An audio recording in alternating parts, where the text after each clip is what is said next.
Wagwan from the early morn to sunset is Bubba set. You're back with your boy Bugs Bubba. I don't care how the intro looks, we're going straight into this reaction video. Same shirt, different smell. Well, it's kind of the same smell, it's going a bit riffy, but you know what it is, man. We don't stop working, man. We're putting 100% effort, 110% effort. I'm even stumbling over my words. I'm too pumped to get into this reaction video. The royal chef reveals Prince William and Harry's childhood crispy chicken with mac and cheese.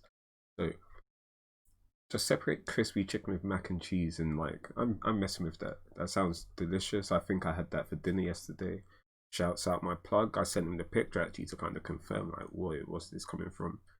But then the sad story was it wasn't even freshly prepared crispy chicken. It was some reheated KFC disguised with the gravy and the onions and stuff, bro. I can't even eat KFC. I don't know if it's since lockdown. I think even a bit before, KFC's just not been messing right with your boy. I haven't been eating that. So I even tried to make that known, and it broke my heart. Like that's man's chicken. That's sacred. But anyway, let's see what Prince Harry and William were eating during their childhood with the crispy chicken. Yeah, let's get into it. Let's see.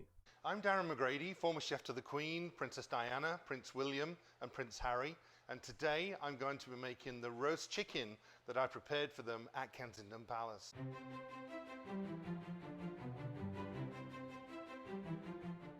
All kids love roast chicken.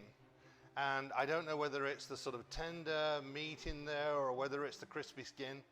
What am I talking about? Of course I do. It's the crispy skin on the outside. That's what makes the perfect roast chicken. You ain't lying. And so all you need for a perfect roast chicken is chicken thighs. Season them with salt and then start laying them on a tray. Some people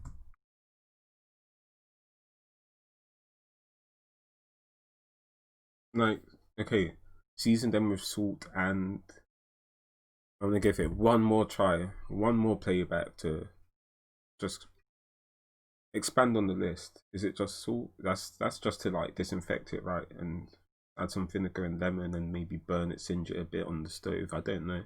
Maybe skip some steps because that just goes without saying. season them with salt and then start laying them on a tray. Some people will say you can use flour, dip them in flour and spray them in oil and add lots of other seasonings, marinate them, but you know what? The perfect chicken roasted is just chicken and salt. So they're aware. They're fully aware. They know what. I knew it. I knew it. As above, so below, bro. I don't care, fam. Man reads his books. I don't. This all makes sense. This is crazy. I thought it was just like, oh no, this is what it is. Probably shouldn't be doing it that way, but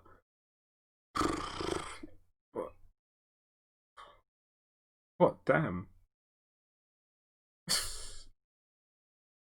Let me just see what he listed. Them in oil and add lots of other seasonings. No, I don't even think he started from there.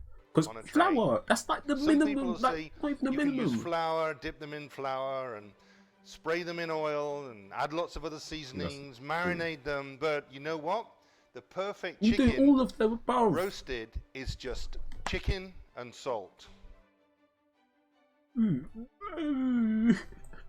Put them onto a wire rack.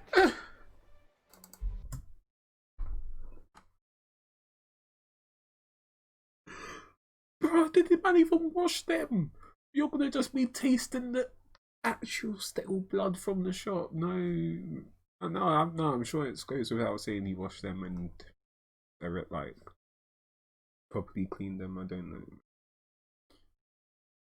I'm not getting into this. I think this is just a troll or something. Spread them apart.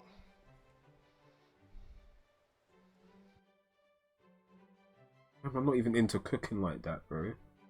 This must be the pre-cook, and then he's gonna season it after, like he just wants to get the skin extra absorbing. I don't know. I'm going to start making the sides. I'm not a cookologist or whatever. Make mashed potatoes, a little gravy, and some chopped corn for William and Harry. One of their favourite. I'm going to start making the sides. And I'd often make mashed potatoes, a little gravy, and some shuck corn for William and Harry. One of their favorites was mac and cheese. It's so easy to make at Don't ruin home, mac and cheese. and You all can't you ruin need to mac put and in cheese, there bro. is butter and flour. I And don't I've even got know. some milk, a little cream, some cheddar cheese, some Parmesan cheese, and a pinch of salt. Don't tell me you still use those packet mixes at home. Look at the Mate, ingredients you on use the no side, seasoning all on your those chicken. What are additives you and talking about? preservatives. Don't judge It takes anybody, 2 bro. Didn't minutes to even make wash that your sauce, batty this and morning. then I've cooked Don't some talk to me pasta, about. some little elbow macaroni. Takes 10 minutes, bring it to the boil, and I'll fold that into my cheese sauce. Once the butter Welcome and to the the blouse, flour have bro. all mixed together, I can add the milk.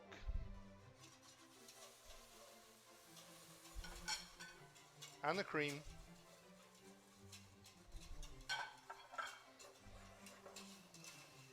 And just keep boiling until they start to thicken. A pinch of salt. And as it starts to thicken, I can add my cheddar cheese. I had mac and cheese yesterday as well, bro. That's going to thicken the sauce With some even actual more. chicken wings, actually. Shouts out the mac Just and keep cheese. stirring that. When was the last time you had mac and cheese? Let me know, man.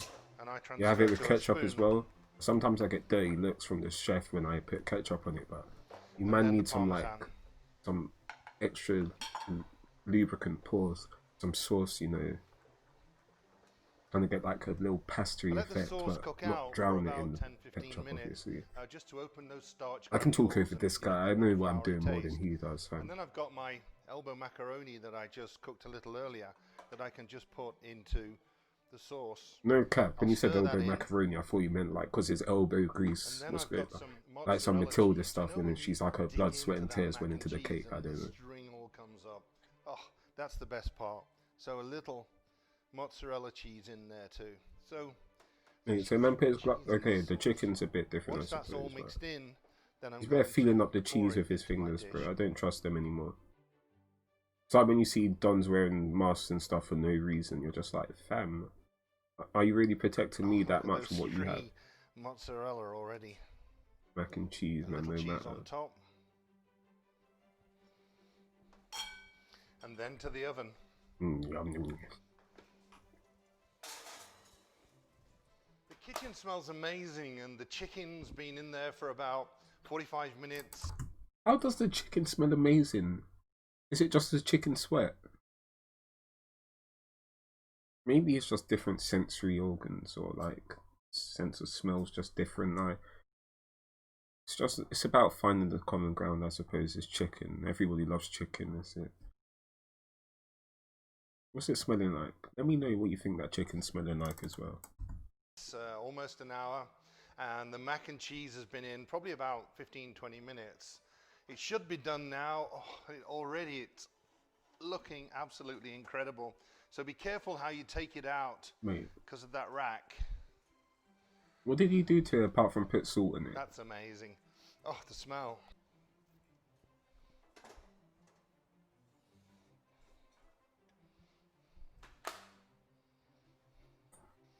Crispy chicken. And that mac and cheese. Why Look did you at send that. me this, bro? That just looks incredible. You, bro. A little chicken on the plate. Maybe 2 pieces. And some mac and cheese.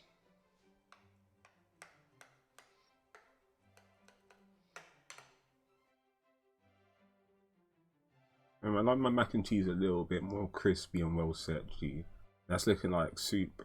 Ugh. Oh, bro. Like, I'm a little bit more well done, G. William and Harry loved this with corn, with shuck corn. But when Nanny was in the house, she always insisted the boys must eat their greens. And so she insisted that it was broccoli all the time. The boys, I guess like any boys, weren't huge fans of broccoli. But what she said was, when you do the broccoli, I want you to have 1 piece of broccoli, with each piece of chicken. So the boys had to have the broccoli if they wanted the chicken, and of course the boys were big eaters, 2, 3, sometimes 4 pieces. That meant they got the broccoli. I remember Nanny coming out of the dining room afterwards, and she said, well, they ate the broccoli. Oh, next time you do it, can you do bigger florets of broccoli, please? Winked at me and walked out. Nanny, super healthy. How cheap is this dish to make at home? A perfect midweek dinner for the family. If you want a copy of my cookbook, The Royal Chef at Home... No, thank you. Okay. So there you have it, how not to cook roast chicken and mac and cheese. If you want to do it, maybe follow the mac and cheese recipe, leave in the oven for about 20 minutes longer, maybe 10 minutes, leave on the slow boat to China, I say, not to Wuhan, just to like the general mainland, maybe Hong Kong as well. Yeah, I don't know, they've kind of taken over the news with the whole pandemic stuff, so I don't know. Wagwan, I need to check my Al Jazeera, but yeah, man, you've been at it with another reaction video. Hopefully I didn't miss anything at the end, but I think it's just him promoting his cookbook. But yeah, man, just find a Jamaican lady or African lady or any... There are a lot of good cooks out there actually, but me being half Jamaican, half African, I don't know. I know there's good food, some good roast chicken, but yeah, man, from the early morn to sunset, it's Bubba Set, and I'll catch you next time. Peace.